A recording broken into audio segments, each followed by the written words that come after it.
Smith, thank you again for the group for being here today and offering real Iowa common sense on how a tax policy not only helps grow an economy, but helps everyday working families. So, Mrs. Curry, as not only a fellow Iowan, but here in the district together, and if all the titles you have, with a family farm, working a nonprofit, leading advocacy for kids with autism, I think your best title is probably mom. And the reality is here, you are reflective of 30% of Iowans who benefit from this tax credit. Look, almost 500,000 Iowans qualify for it, and it doubles their ability to have savings. I want to ask you, when you got that tax credit, that money back in your pocket, did you go out and buy an Italian-made Ferrari? No, sir, I did not. Did you hostily take over a foreign entity to build it offshore? No. What did you do with your tax credit? Because you are reflective of a working class family to be able to help your kids.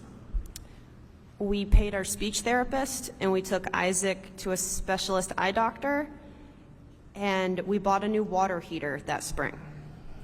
Mr. Chairman, that's a real investment back in our economies here. Most importantly, it's a real investment in our families and our kids' future. That's exactly what this tax credit's meant to do, and it is so very important that we continue to extend it into the future. It's one of the reasons that I'm proud to be leading the Keeping Siblings Act together as parents, also as a foster dad, which I share with Mr. Smith here on the committee as well, and as foster parents, being able to help those generation of kids be successful, hugely important for our future. Thank you, Mrs. Curry, for everything that you do.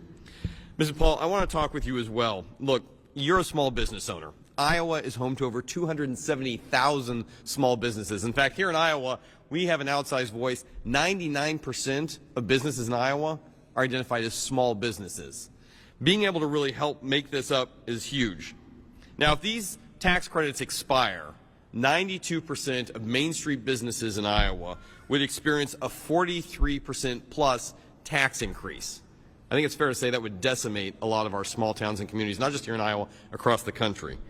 Would you be able to keep your supply chain going if you had tax increases like this levied on your door instantaneously? I think it's going to be tough. I am scared what's going to happen if it does expire, because I've seen small businesses already closing in Iowa, especially in the restaurant industry, unfortunately. And with everything that's happening and the cost of everything, with inflation, we're getting hit so hard the way it is. And then if we're going to be paying these kind of increases, we've had a really rough 2 years across the board with my businesses. So we're already hurting. So with this happening, it could be devastating to us and across the board for Iowa and the United States. And Ms. Paul, I think you're absolutely right here. You talk about a ripple-on effect. An increase in your trucking business means an increase for everyone in America with a supply chain that costs a lot more if you're paying more taxes. Tell me the opposite. If we're able to extend the tax cut, how does that help out bringing down prices for every American? Well, that's great, because we can continue to invest, and we do. The money doesn't come back into our pockets. That's right. As small business owners, we reinvest. We reinvest in the communities. We reinvest in our employees, and that's the thing we will continue to do.